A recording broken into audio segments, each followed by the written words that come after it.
In the land of Uz lived a man named Job. He wasn't just a good man, the text calls him blameless and upright, a man who feared God and actively turned away from evil. And he was blessed for it, immensely. 7 sons and 3 daughters, thousands of sheep and camels, hundreds of oxen. He was the greatest man among all the people of the East. His life was a picture of perfect, righteous prosperity. But that very perfection drew a challenge. In the celestial courts, a conversation unfolds. God points to Job's integrity, but an adversary, a figure called the accuser, poses a question that cuts to the heart of faith. Does Job fear God for nothing?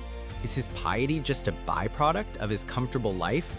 Take it all away, the accuser wagers, and Job will curse God to his face. And so, with divine permission, the test begins. The news comes in waves, each one more devastating than the last. First, a messenger, breathless, reports that raiders have stolen the oxen and donkeys and killed the servants. Before he can finish, another arrives. Fire from the sky has burned up the sheep and their shepherds. Then another.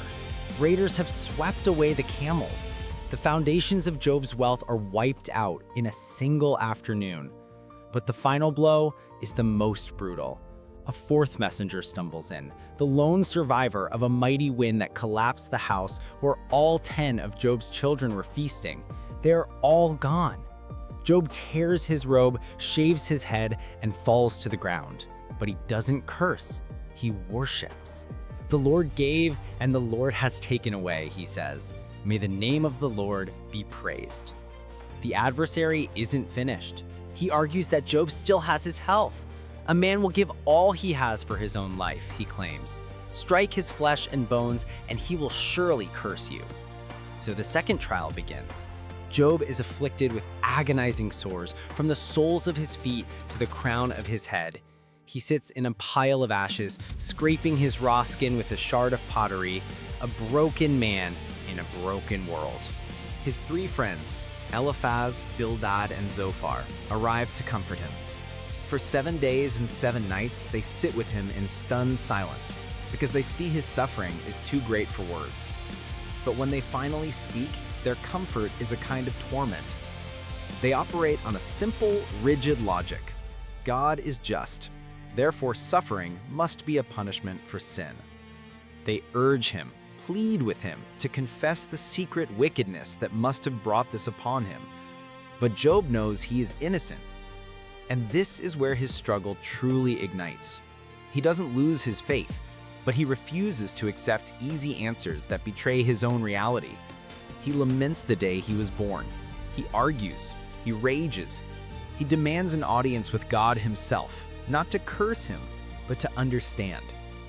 He is a man wrestling in the dark, holding on to his integrity while questioning the very nature of the justice he has always believed in. And then, God answers, not with an explanation, but with a presence. From a whirlwind, God speaks, not of Job's suffering, but of his own power and wisdom. Where were you when I laid the earth's foundation? He asks. He speaks of chaining the oceans, of guiding the stars, of the untamable wildness of creation, from the mountain goats to the fearsome Leviathan. The point is clear. The universe is vast, complex, and operates on a wisdom far beyond human comprehension. Job is not the center of it. In that moment, Job understands. He doesn't get a reason for his suffering, but he gets an encounter with God. He sees the sheer scale of divine sovereignty. And that is enough. My ears had heard of you, but now my eyes have seen you. He repents, not for a sin he committed, but for his limited perspective. Job's story doesn't end in the ashes. His health is restored. He is given a new family, new children. His wealth is doubled. But the restoration isn't the point. The point is the journey. It's a story that affirms that faith isn't about the absence of doubt or pain.